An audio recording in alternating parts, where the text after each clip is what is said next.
São 6h06, o programa A Notícia de Frente começando agora. Seja muito bem-vindo, muito bem-vinda à edição de hoje. Vamos falar sobre o prefeito Khalil Baracate, após manifestações, ameaça romper contrato com a concessionária de transporte público. E aqui também tem prefeito da capital, Emanuel Pinheiro, porque o Tribunal Regional Eleitoral investiga suposto crime eleitoral. Tudo isso e muito mais a partir de agora. Então, bom dia para o senhor, professor Haroldo Arruda. Já viu que está quente hoje aqui, né? Põe quente nisso, logo cedo. Apesar de termos tido chuva a noite toda, né? Pois é. Né? Bom dia, Luciana Gavilha, bom dia ao Daniel, bom dia a você que nos acompanha todos os dias bem cedinho aqui no Notícia Frente para ficar bem informado. Sejam bem-vindos. Bom dia para você, Daniel Petengil. O professor já lembrou aqui a noite chuvosa. Eu particularmente adoro. Dá para dar uma refrescada nos ânimos, né? Bom dia para você, querido. Bom dia, Luciana. Bom dia, professor. Bom dia. Bom dia a você que nos assiste em todo o estado. Realmente, o tempo ainda está fresquinho. Ontem a chuva começou em Cuiabá por volta de umas 7 da noite e durou a noite inteira, né?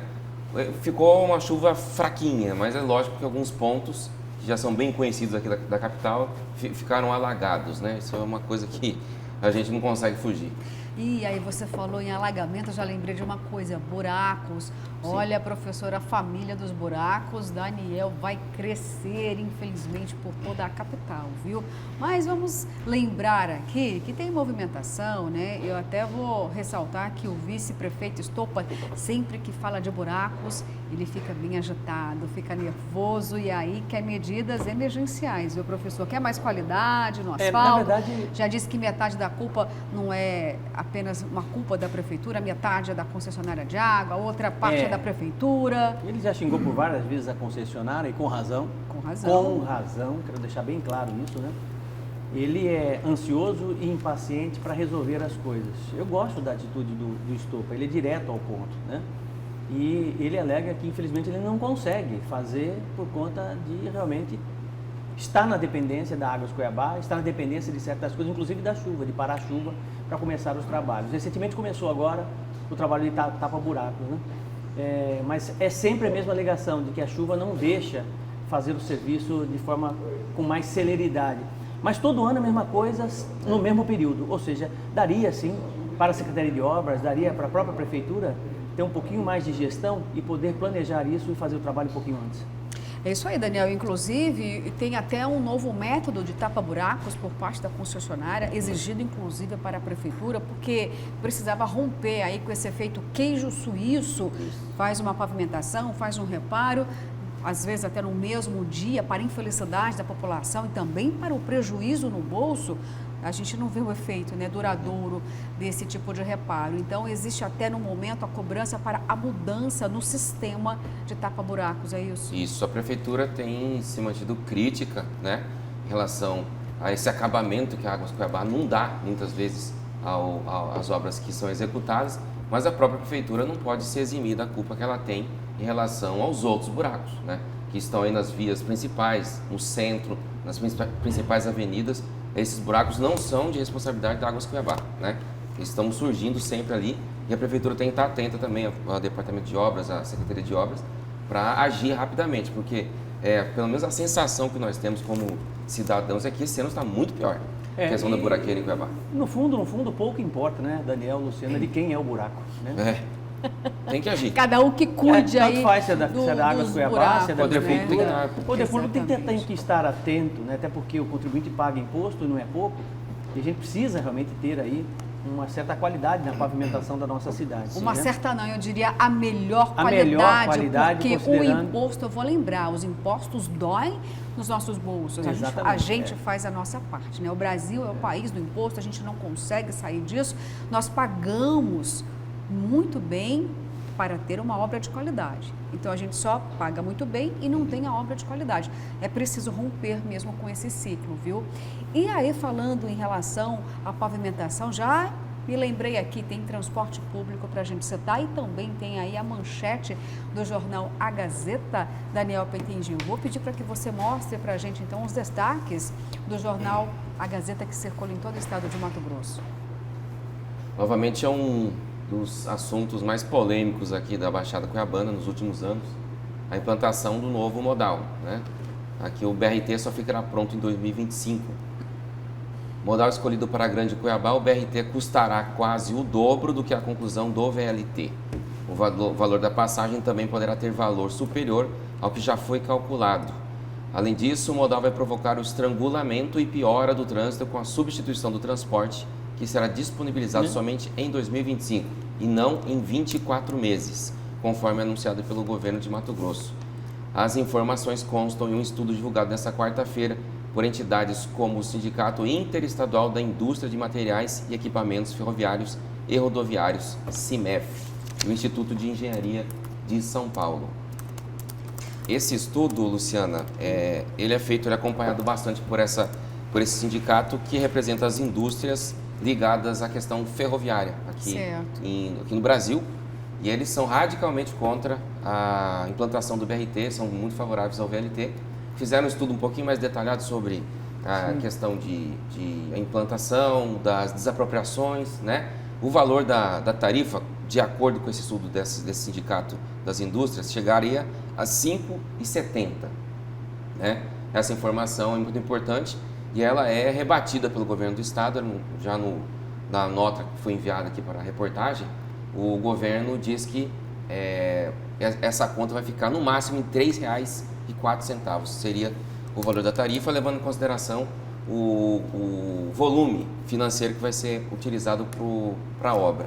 De acordo com o CIMEF, chegaria a 820 milhões e não a pouco mais de 400, que seria o que o governo do estado tem sustentado. Mas o governo do estado também rebate essa informação e a gente vai ter que, na verdade, quando começar a execução do projeto executivo, do projeto básico e da obra propriamente dita, a gente vai ter uma noção de quanto que isso vai custar. Realmente, o próprio governo, apesar de trabalhar com esse patamar de 400 milhões, já chegou a admitir que pode ser pelo menos, encarecer em pelo menos mais 220 milhões esse valor total. Praticamente o que faltava para finalizar. Exato. Por isso que o sindicato diz, olha, então no fim das contas... Não justifica, né? Não justifica, e o valor de 800 milhões vai chegar perto daquilo que faltava para finalizar o VLT. E tem um detalhe importante também, Luciano, que é a cobertura de demanda, ou seja, para atender o número de usuários, né, nós teremos que ter um número muito maior de ônibus BRT para atender exatamente o volume de pessoas que poderiam ter sido atendidas pelo VLT, né? Então existem várias distorções e essa decisão por parte do governo do estado até hoje está repleta de dúvidas, né? Muita gente não sabe se realmente vale a pena ou se não vale a pena. Esse sistema ferroviário que você citou, Daniel, nós inclusive tivemos a oportunidade aqui de entrevistar o presidente desse sistema. Ele foi muito claro, com os argumentos muito bem estruturados, né?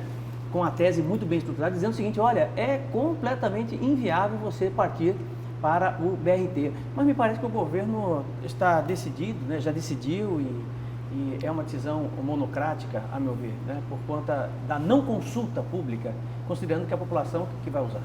Olha só, professor, vou lembrar aqui também, Daniel, e você que está em casa, R$ 1 bilhão.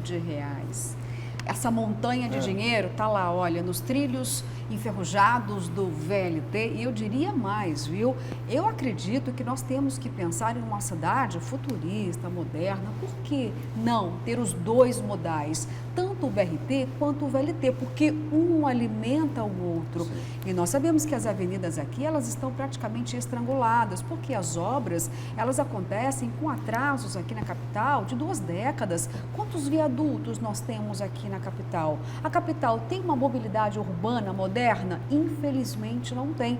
Então eu defendo que nós deveríamos ter os dois modais. Citamos ontem aqui, olha só, a Várzea Grande colada com a capital, um problema no transporte público. As pessoas que levantam de madrugada para trabalhar não conseguem chegar no horário no trabalho. Em feriado não tem a totalidade dos carros à disposição dos trabalhadores. Uma cidade em que não existe uma mobilidade urbana competente, ela só castiga mais a sua população. Por que não ter os dois modais? Lembrei aqui, professor, essa semana passada, um telespectador mandou uma foto do governador Mauro Mendes andando de VLT lá em Dubai. Aí o telespectador falou assim: nossa, nossa, será que agora o governador retorna aqui ao nosso estado com outra ideia? Eu disse, olha, não se anime, porque não é a primeira vez que o governador teve a oportunidade de andar em um modal tão moderno como o VLT. Então, não estou animada, mas eu torço sim para que possa ampliar novamente esse debate, Daniel. E por que não ter os dois modais? O que acontece é assim, você bem colocou de forma correta, né? Nós tivemos agora recentemente a visita do governador e comitiva, a primeira-dama, em Dubai, numa feira de sustentabilidade. Eu não tenho dúvida que ele se deparou com duas coisas que ele, infelizmente, está absolutamente na contramão. Primeiro, com relação da matriz energética. Ele insiste nas hidroelétricas, PCHs. Nas PCHs, sendo que o mundo todo, inclusive Dubai, né, é um local que realmente investe fortemente na energia solar. Ele encontrou lá a última tecnologia em energia solar, sem dúvida alguma, placas solares de altíssima qualidade e altíssima produtividade, né? Ponto 1. Outro ponto, se deparou também com micromodais, né, com modais que estão diretamente ligados à sustentabilidade, como o próprio VLT. Né? Então, a gente precisa realmente repensar essas coisas, né, e cobrar muito forte do governo qual a relevância de uma viagem como essa, né, e qual o tipo de retorno real para a sociedade quando você tem uma comitiva dessa bancada, de certa forma, por boa parte com dinheiro público. Isso incomoda bastante, porque todas as vezes, por exemplo, que eu saí para poder fazer algum estudo internacional em outros países, eu trouxe um relatório, Daniel. Sim. Um relatório claro das minhas atitudes, o que precisa fazer, o que não precisa fazer, o que eu encontrei no sistema educacional da Finlândia, por exemplo, né? O que pode ser aplicado no Brasil, né? Enfim, você traz experiências, você traz possibilidades, você traz inovações, né, que realmente possam contribuir para o crescimento e desenvolvimento do Estado. O que é que essa comitiva trouxe exatamente de lá para cá? A expectativa muito grande fica por conta disso. Hoje é quinta-feira e o que se espera é que o governador ou a comitiva que teve junto, alguns secretários, façam uma coletiva com a imprensa, né, justamente para fazer essa prestação de contas. Eu acho. Foi um período muito longo, né? Foram 15 dias que eles permaneceram lá. 15 dias. Em Dubai, na Expo Dubai, acho que também em Abu Dhabi. E no início, ouviu-se dizer sobre algumas reuniões de negócios entre o governo de Mato Grosso e algumas empresas de ramo internacional, na parte de sustentabilidade e de sequestro de carbono, por exemplo, né? Mas depois essas notícias foram ficando um pouco mais raras. Então a gente espera que ao final desses 15 dias, que agora o governador está de volta, ele traga realmente o resultado dessa incursão, dessa comitiva bastante longa que foi feita lá na Expo Dubai, que é considerada agora como a maior feira internacional de negócios do mundo. Então a gente espera que pelo menos algum diálogo, um canal diferente mercadológico tenha sido aberto pelo governo de Mato Grosso com outros países. Com certeza, Daniel e professor, eu considero muito positiva o fato, professor, de vender Mato Grosso para outras nações. Vamos lembrar aqui que Mato Grosso, em 10 anos, tem a possibilidade de ser o 4º maior produtor de alimentos do mundo, ou seja, o Brasil em Mato Grosso. Se Mato Grosso fosse um país, professor, seria o 4º em produção de alimentos. E nesse momento, nós precisamos mais do que nunca vender uma boa imagem do nosso país, do nosso agro. Exatamente. Quando uma comitiva internacional local vai para outro país, exatamente essa é a finalidade, não é ir a passeio, não. Então, aqui eu vou colocar um crédito, eu acredito sim que vai acontecer uma coletiva de imprensa, porque números importantes foram apresentados em Dubai. E também tem um verso, como o próprio Daniel disse, da sustentabilidade, a venda de carbono através do sequestro de carbono, na prática, representa, professor, cifras elevadíssimas. Organismos internacionais querem investir em países que se preocupam com o meio ambiente e é preciso levar uma imagem positiva do meio ambiente para as outras nações e não taxar o Brasil como um destruidor ambiental, muito pelo contrário, preservador ambiental, professor. Vamos aguardar tem um então a coletiva. Que parece simples, mas certamente passa batido, Daniel. Quem é que foi de tradutor nessa comitiva? Como é que você faz negociação internacional? É muito organizado, tá? Professor. Pois é preciso que tenha um tradutor com muita habilidade na língua inglesa, para poder realmente tratar de forma clara os interesses dos outros países e dos nossos interesses também. Isso é de praxe, né? Quem é que foi? Eu estou fazendo essa pergunta porque eu não sei se foi. Vou além, então, professor. Você está entendendo? Porque, que eu saiba, Mauro Mendes não tem influência em inglês. Não. Mauro Carvalho não tem influência em inglês. Quer dizer, da comitiva toda, quem é que tem habilidade na língua inglesa realmente? Veja bem, uma coisa simples, que ninguém toca, ninguém fala, né? Mas quem é que foi? Você vai nas comissões, nos congressos internacionais, sempre tem uma pessoa qualificada junto a uma comitiva internacional de determinado governo para poder fazer a tradução, para poder fazer o encaminhamento da negociação. Aqui no governo do estado de Mato Grosso, quem é que foi a Dubai junto com a comitiva? Ou quem é que tomou este papel nesse tipo de negociação? Pergunta simples. Sim. Simples. Porque se você não tem esse profissional, você não consegue bons resultados. Professor, você vai falar como? Eu vou ressaltar aqui que acredito que esse desafio do idioma, ele é superado, porque esses eventos são altamente organizados. Mas uma cobrança que eu faço aqui, já fiz na última viagem, Daniel, nós cobramos aqui, inclusive, mais alimento de informação para a imprensa nacional e principalmente para a imprensa mato-grossense. E por que eu estou dizendo isso, professor?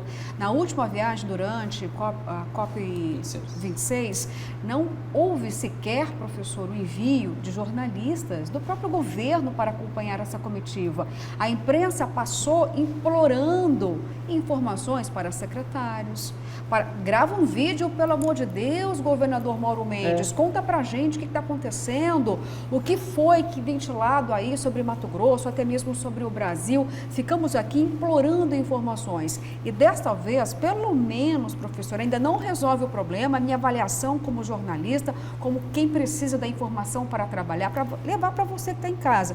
Levaram a secretária de comunicação do governo de Mato Grosso. É porque acontece já é um passo, mas não resolveu o problema. Ou seja, se o senhor está levantando um questionamento, será que existe ainda esse problema, essa dificuldade por conta do idioma? Isso eu não acredito. Mas o que falta ainda, o que precisa melhorar é o abastecimento de informações para Mato Grosso. E, de certa forma, é sim transparência também. Sim. Porque nesses congressos, nessas feiras internacionais, existe tradução simultânea em 4, 5, 6, 7, 8, 10 línguas. Existe. Você põe o fone e ali você ouve as palestras, você ouve as explanações sobre determinado produto, determinado serviço. Ok. Mas quando você parte dali, da tradução simultânea, para uma negociação, em particular com uma empresa específica, você precisa de alguém ali junto para poder entrar nesse processo, e a língua é muito importante. É só esse questionamento que eu estou levantando. Só reiterando o que você disse em relação à COP26, perdeu-se realmente uma oportunidade muito grande, Mato Grosso, de ter enviado uma estrutura melhor de mídia e de imprensa, porque, entre outros fatos, o governador Mauro Mendes foi considerado um dos líderes ali nacionais, né, na questão do meio ambiente e da sustentabilidade. Ele também foi muito demandado para entrevistas, entrou ao vivo em canais nacionais, até internacionais, para dar entrevista, falando sobre as negociações ambientais e mercadológicas. Então, se houvesse ali, fosse acompanhado de uma estrutura de mídia mais adequada, teria resultados melhores ainda. Tá certo. Olha, a gente começou essa discussão aqui falando da mobilidade urbana, e vamos abrindo paralelos porque são temas muito importantes. Mas vamos terminar então o assunto sobre Várzea Grande, até porque eu citei aqui que o prefeito Calil Baracate disse o seguinte: olha, vou sim aplicar sanções na empresa que opera no município, a União Transportes, e mais, posso até mesmo romper o contrato, viu? Ele ameaçou o rompimento de contrato, que para mim, senhores, foi uma surpresa. O professor esperava por esse posicionamento? Olha, eu não esperava. Inclusive fiz um comentário exatamente nesse sentido ontem, aqui, dizendo que o mínimo que a gente esperava por parte da prefeitura é uma atitude como essa. Realmente, Calil me surpreendeu, né, nesse sentido. Acho importante essa postura dele, de cobrança das concessionárias, da empresa que tem a concessão do transporte coletivo lá em Várzea Grande, porque a situação é dolorosa, nós mostramos aqui isso ontem, né? E o que a gente espera, realmente, no mínimo, é exatamente uma postura como essa. E eu vou um pouquinho além, eu acho que inclusive lá em Várzea Grande, uma vez que ele teve a coragem, que é a maior virtude do homem é ter coragem, né? Todas as outras vêm depois, mas a coragem é fundamental. Essa coragem do Calil de fazer esse enfrentamento com a concessionária sem se preocupar com os donos dos ônibus, isso é importante deixar bem claro aqui, tá? Eu acho que ele podia dar um passo além. Já que essa questão dos ônibus ela é um problema crônico há muitos anos, né? fazer com que lá em Várzea Grande, já que aqui em Cuiabá a gente não consegue, lá em Várzea Grande, né, criar novas oportunidades, abrindo o mercado, dando oportunidades inclusive para que outras empresas possam participar, micro-ônibus possam participar, dar outras opções de transporte para a população que não seja só o transporte coletivo no ônibus que nós tradicionalmente conhecemos. Porque aí você vai ter competitividade. Tendo competitividade, você vai ter uma tarifa mais barata.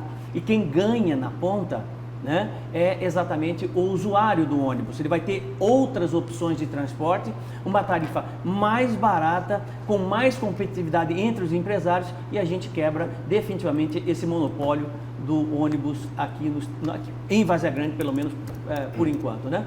Que é isso que precisa. Eu não consigo entender de uma outra forma que não seja essa. Nós temos uma dependência muito grande do transporte público, não eu, porque eu não utilizo, mas a grande massa da população precisa diariamente trabalhar, né?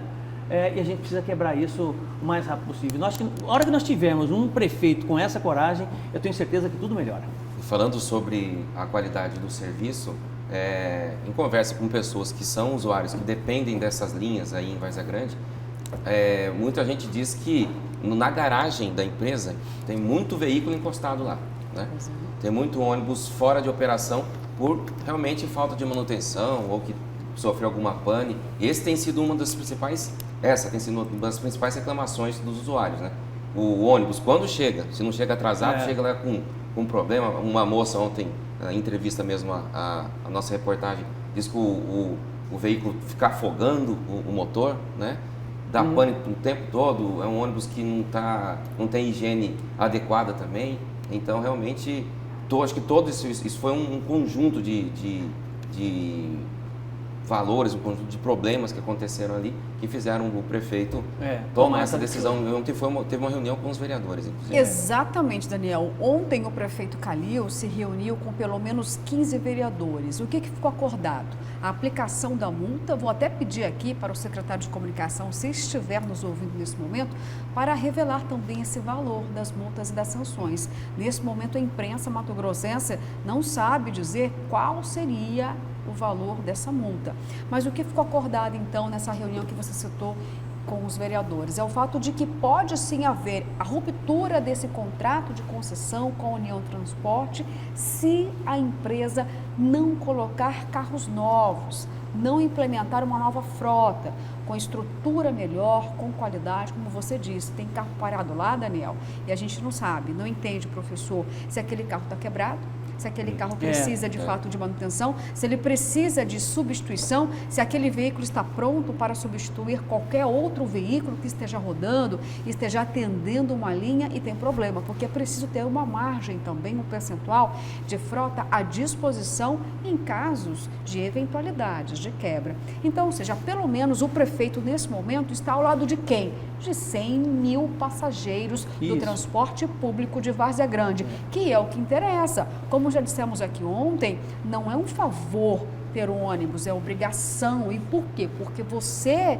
cidadão varzea-grandense, paga pela tarifa, paga caro e não tem a qualidade, o serviço que precisa. Então, importante essa reunião do prefeito com os vereadores, já nesse alinhamento. E pode caminhar, assim, para uma ruptura do contrato. Você colocou muito bem de que lado está o prefeito Calil Baracate, né? É a mesma situação da Petrobras, que nós citamos ontem aqui, né? De que lado a Petrobras está? Dos acionistas ou da população brasileira? Né? De que lado o Calil Baracate está? Dos ônibus, dos proprietários de ônibus ou realmente da população de Várzea Grande?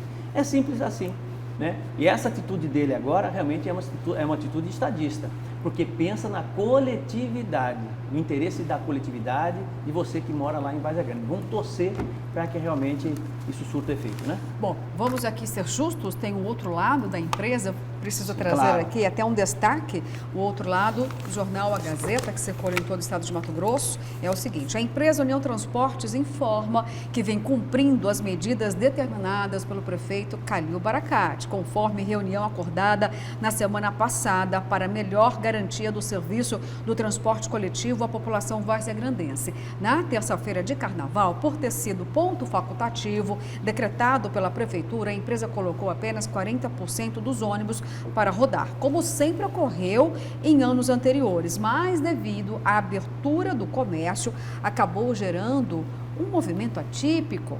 A empresa afirma que, ao perceber o aumento inesperado de passageiros, logo ampliou o número de carros. Nesta quarta-feira de cinzas, os ônibus circularam em 100%. A União Transporte orienta a população que possui canal direto com os passageiros através do WhatsApp. Olha, se der tempo aí, talvez não seja possível, se a nossa técnica conseguir. Vou repetir aqui o telefone, viu? 2 vezes. 9926177756. Vou falar de novo. 9926177756 para registro de possíveis atrasos nas linhas ou qualquer outro tipo de reclamação. Afirma que a participação de todos no registro das ocorrências se faz necessária para garantir o melhor atendimento. Olha só, é importante a gente trazer o outro lado, a manifestação da empresa que citamos aqui, só que olha só, o prefeito já havia estabelecido que 100% da frota deveria estar rodando, sim, no dia do ponto facultativo. Então, houve um descumprimento, porque o prefeito Daniel, ele decretou o ponto facultativo naquele dia, na própria terça, um dia antes ou não, com tempo hábil. Foi tempo hábil. Então, e também fez uma notificação, não fez? Então, não pode alegar à empresa, professor, olha, foi uma surpresa, a gente não sabia que o comércio de Várzea Grande iria abrir na terça-feira de carnaval. Desculpa, amanhã a gente coloca a frota completa. É sempre assim, né? É sempre essa famosa desculpa, né? Houve tempo, sim, suficiente para que realmente houvesse um planejamento nesse sentido, né? O comércio já tinha noticiado que ficaria aberto exatamente no feriado, quer dizer, as empresas de ônibus tinham todas as informações, sim, mas elas tentam, a população aceita muitas vezes, né? E existe uma certa conivência, ou sempre houve conivência por parte do poder público, ou fiscalização que não existe, aí eles continuam com a mesma ladainha. Tá certo, olha só, e quem tá falando muito sobre isso é você que tá em casa, né? Tá caprichando aqui nas mensagens. Vamos então aqui algumas, gente, vamos lá. São muitas, não dá tempo para todas. Vamos lá. Bom dia, bancada. Vocês acreditam mesmo que Calil vai peitar esses barões? Nunca, só papo. Antônio Borges aqui, gente, desacreditado, hein? Vamos dar um crédito nesse momento, né? Porque... Sim, pelo menos a sinalização dele foi de que ele não tem ali o rabo preso, né, e tal. A gente sabe que ele está mexendo em vespeiro realmente, né? Porque existe a questão dos donos, dos proprietários das empresas, realmente ele está tentando mostrar que ele não está do lado dos barões, né? E sim da população. Olha, vou dizer com toda seriedade, não tem que ter medo. Sim. Não tem que ter medo. Calil, por mais que ele seja próximo de Jaime Campos, que é um dos donos da empresa de companhia de ônibus, de Botelho, que é outro dono, pelo menos as pessoas falam que são os proprietários dos ônibus, eu não vejo problema nisso. Nenhum. É uma obrigação da União Transportes entregar um transporte com qualidade, simples assim. E eu até acho que o Jaime quer exatamente que a União Transporte tenha um transporte de qualidade cada vez melhor. Por que não? Você está entendendo? O papel dele enquanto prefeito, né, é muito maior do que necessariamente o papel dele enquanto Calil. Cidadão varzegrandista. Ele tem uma responsabilidade muito grande, o prefeito. Ele foi eleito, ele foi legitimado. Então, entre a vontade de proprietários de ônibus e a vontade popular, ele tem que atender, é uma obrigação dele atender a vontade da população. E eu tenho certeza que é do interesse, inclusive, dos proprietários de ônibus, se realmente os proprietários de ônibus forem Jaime Campos e Botelho, de atender, de fazer a coisa funcionar com qualidade, porque precisa. E uma ação em conjunto entre prefeitura e proprietários de ônibus, eles resolvem isso.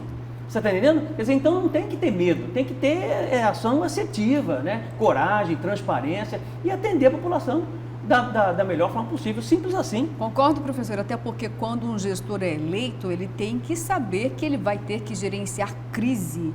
Então tem que ter realmente coragem para poder enfrentar. Se existe um elemento que que tem o poder de causar grandes mobilizações, até a convulsão social, é o transporte coletivo. Com certeza. No Brasil é assim, Vamos quando ele está sendo mal executado, a população vai para a rua mesmo, briga, quebra tudo, às vezes... Aí resolve, né? Aí resolve. Ou pelo menos melhora. Exato. É isso aí, vamos para a próxima mensagem. Bom dia, bancada. Agora o prefeito de Várzea Grande comprou briga com grandes, os deputados, donos dos ônibus, já vão para cima. Opa, e a gente vai acompanhar. Se eles forem para cima, nós vamos acompanhar. Nós vamos ficar se eles forem para cima, não vamos ficar ao lado de Calil, para poder exatamente... Vamos ficar ao lado da população, ao lado da população, professor? entendeu?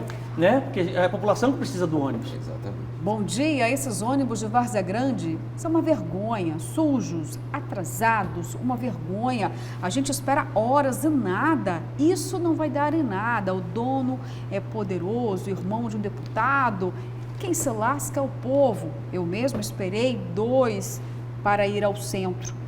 Ouvidoria dessa empresa e nada, olha só. Então, um cidadão dizendo aqui que já ligou para esse número de WhatsApp, que nós acabamos de passar aqui reforçando para quem tiver problema pode entrar em contato, mas é bom mesmo, viu? Se você já fez o mesmo, se você não foi bem atendido, manda aqui para a gente, depois a gente relata também para a prefeitura, viu? Vamos lá, bom dia. Luciana, é só entrar nas redes sociais da primeira-dama que vocês terão muitas imagens do governador e ela passeando em Dubai. Abraço. É polêmica, é realmente... O que não dá, Luciana, com relação a essa viagem do governador? Cutucando aí, professor. Por que nós debatemos isso logo no começo, essa questão da viagem do governador, e levantamos vários questionamentos, né? Não dá para você botar gente fazendo turismo, muitas vezes, né, para negociar. Pessoa para negociar é diferente de pessoa para fazer turismo, Danilo. Você está entendendo? Quer dizer, então, o que eu estou cobrando aqui é exatamente quem é que foi para entrar num processo de negociação, de um estudo técnico, né, de trazer realmente algo bom para o estado do Mato Grosso.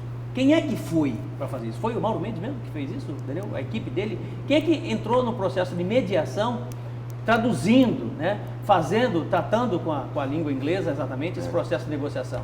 Tudo isso são questionamentos que a sociedade, eu estou fazendo em nome da sociedade, né? Eu acho que a viagem é importante, eu acho que a comitiva é importante, pode trazer bons resultados para o estado de Mato Grosso, mas de que forma isso foi feito? Porque é pago pelo dinheiro público, né? Então, pelo meu imposto, pelo seu imposto. É isso que eu estou cobrando. Agora, bom, a primeira-dama chegou a se manifestar, Daniel, sobre isso, porque ela tem feito algumas postagens, né? Sim. O governador foi a trabalho, a primeira-dama foi fazer turismo. E ela disse o seguinte, que quem está pagando essa conta da viagem é quem? Ela mesma. Ela está dizendo que isso tem saído do próprio bolso dela e das outras pessoas que foram acompanhar. Ela realmente se manifestou de uma forma muito indignada, disse que vai processar, inclusive, judicialmente, os veículos de comunicação, alguns sites que fizeram insinuações de que ela estava usando dinheiro público, porque o que chamou muita atenção das pessoas foi que após o encerramento da feira em Dubai, ela e o governador deram uma esticada ali para o paradisíaco local das Ilhas Maldivas, caros, né? Mais caros do planeta, realmente. Não vejo problema nenhum nisso. Então eles têm condições financeiras, ela está dizendo que a gente quiser. Ele pode ir para onde ele quiser. Eu não vejo problema nenhum também da esposa, a primeira-dama, acompanhar o governador. Problema nenhum nisso, Luciana, sabe? Tem condições de ir, vai numa boa, tal. O que me preocupa é o que eu estou pagando. E o que você está pagando, o que nós estamos pagando, né? Certo? Ótimo. Quem vai por recurso próprio não tem problema nenhum, vai numa boa, né? Agora, o que eu estou cobrando é resultado. Porque, por exemplo, em qualquer empresa privada, e ele sabe muito bem disso, o Mauro Mendes, né? O empregado, o colaborador que não dá resultado, ele é demitido, né? Não é assim que funciona? Sim. Certo? Certo. Tá? Então, qual o resultado, qual a eficiência, qual a relevância exata dessa comitiva lá em Dubai para estudar a questão da sustentabilidade? O que é que de bom, né? O que é que realmente de bom essa comitiva trouxe para o estado de Mato Grosso? Só isso que eu estou perguntando. Para que não pare dúvidas também em relação a isso, é importante toda a gestão alimentar ali o portal Transparência, né? Isso! Ou então fazer a própria prestação de contas. Olha, nossa conta deu isso aqui, né? Durante os dias de realização do evento. Agora, a parte particular, as viagens privadas, nós custeamos com o nosso dinheiro e tudo. Então, por isso que é importante, é um instrumento importantíssimo essa lei da transparência. Isso. Né? Para que todos consigam obedecer. E não são todas as gestões que estão obedecendo, não. Isso aí não é só executivo, é judiciário, né? O Ministério Público. Tem alguns casos que têm acontecido pontualmente no país que mostra que essas instituições, esses órgãos não estão alimentando de forma devida esse portal transparência. Faz uma prestação de contas, faz um relatório, né, das visitas, ponto a ponto. Dia 1º, às 8 horas, tivemos reunião com a empresa tal. Né? No dia 2 tivemos, sabe, fazer aquele relatório mesmo, real, das ações que foram feitas, o que foi prospectado, o que não foi prospectado, o que efetivamente pode gerar recurso para o estado de Mato Grosso, o que não foi. A gente não tem, a população fica perdida nisso. Vamos mais às mensagens aqui, que daqui a pouquinho, olha, tem uma notícia bombástica, viu? Bom dia, bancada. Conforme você disse, Luciana, Mato Grosso é o 4º maior produtor de alimentos, mas o povo fica na miséria e na fila para pegar ossinhos. Onde está a riqueza? Transporte urbano péssimo. É o Ismael do Residencial Aricá.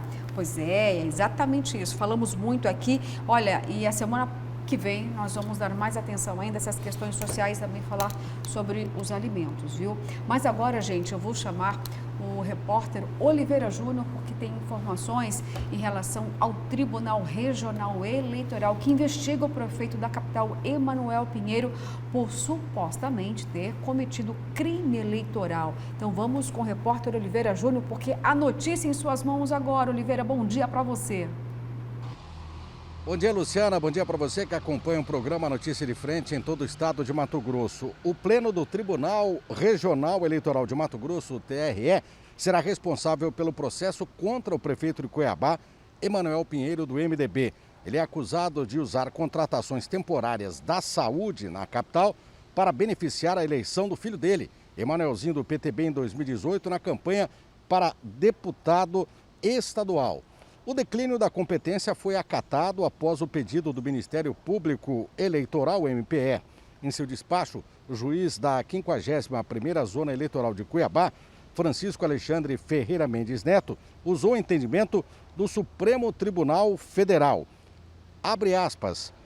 A instauração do inquérito policial para apurar suposto crime praticado por prefeito depende de supervisão do Tribunal Regional Eleitoral, competente para processar e julgar o titular do Poder Executivo Municipal nos crimes eleitorais, diz o trecho da decisão divulgada no dia 21 de fevereiro. A denúncia foi encaminhada à Polícia Federal ainda no final do ano de 2020, tendo o inquérito instaurado no ano passado. A suspeita é de que Emanuel Pinheiro realizou contratações via cargos comissionados na Prefeitura para fortalecer a campanha do filho no ano de 2018. E o prefeito se pronunciou a respeito disso. Vamos ver o que disse o prefeito. Por meio de nota, Emanuel Pinheiro afirmou que apenas na última segunda-feira, dia 28, teve conhecimento do inquérito, já que se tornou público. E ele disse, abre aspas, mesmo diante do acima exposto, desde já afirmo que os fatos investigados nunca ocorreram. Afirma ainda que sempre se pautou pelo respeito às leis e que jamais qualquer servidor público municipal da capital foi contratado para trabalhar em campanha eleitoral ou qualquer outra atividade estranha a seu ofício, diz o trecho da nota. O prefeito ainda afirma que nunca foi intimado para dar qualquer explicação, que demonstraria, abre aspas, a fragilidade dos fatos em apuração. E estranha os autos serem remetidos somente agora em 2022 às irregularidades, já que nenhuma irregularidade foi praticada. Voltamos com vocês no estúdio. Bom, olha só, o Oliveira Júnior trazendo informações então para a gente, Daniel, sobre o Tribunal Regional Eleitoral. E aí, olha só, não vou nem entrar nesse mérito aí da denúncia, dessa investigação, mas já é suficiente para realmente afundar, colocar um ponto final, caso o prefeito de fato tenha pretensões para disputar as eleições? Eu não sei se teria o poder de afundar totalmente a carreira política do prefeito, mas novamente ele se vê às voltas aí com essas denúncias de contratações temporárias, irregulares, talvez algumas, né? E nesse caso, em relação ao filho Emanuelzinho, foi em 2018, durante a campanha política, que a denúncia, né, que o TRE vai apurar, é de que algumas pessoas teriam sido contratadas pela prefeitura para trabalhar na campanha do Emanuelzinho para deputado federal, né? Isso aí, então, vai ser uma atribuição do TRE, a competência está com a Justiça Eleitoral e vamos aguardar os fatos, né, as investigações. Mais uma vez, né? Mais uma vez. Infelizmente, é uma gestão que não é uma gestão ruim por parte do Emanuel Pinheiro, tem muita coisa que foi feita, né? Muito bem feita, por sinal, obras importantes para a capital, mas é uma gestão marcada por acusações, denúncias e explicações. Né? Acusações, denúncias e explicações. E é recurso em cima de recurso o tempo todo. Como é que se governa dessa forma? Como é que se faz gestão dessa forma? Né? E esse é o grande questionamento. E a gente espera, enquanto cidadão, enquanto eleitor, que realmente não se tenha tanta morosidade no processo de se dar resposta à sociedade. Né? Nós temos problemas gravíssimos, mas gravíssimos mesmo, de gestões passadas do próprio Emanuel Pinheiro, que até hoje não se resolveu. Não se sabe por quê. Por que é que realmente não se tem uma resposta clara para a sociedade? Enquanto isso não se resolve, a coisa persiste, né? Muitas vezes pautada na imoralidade, na falta de eticidade, né? E a população fica sem saber exatamente o que fazer. O que a gente não quer é ter a possibilidade, né, de nos darem a possibilidade de votar em pessoas que não têm a mínima condição ética e moral de serem candidatos. Mas, infelizmente, muitas das vezes, a própria justiça brasileira favorece, por conta de leis frágeis, para que candidatos que não tenham a mínima condição moral de ser candidato, tornem-se novamente candidatos e reeleitos e por aí vai. Temos uma eleição esse ano que tornozelados podem ser candidatos. E se ganhar a eleição, terão imunidade parlamentar como deputado estadual. Que lei é essa? Que país é esse? Que país é esse? Tá certo, gente? São 6 horas e 46 minutos. Vamos para um rápido intervalo, mas voltamos daqui a pouquinho. E enquanto isso, ficamos com imagens da Avenida Fernando Corrêa da Costa. Olha lá, hoje já um cenário bem diferente. Quinta-feira com trânsito movimentado, viu? Vai com juízo, cuidado. E parece que vai cair uma chuvinha, hein? Voltamos já já.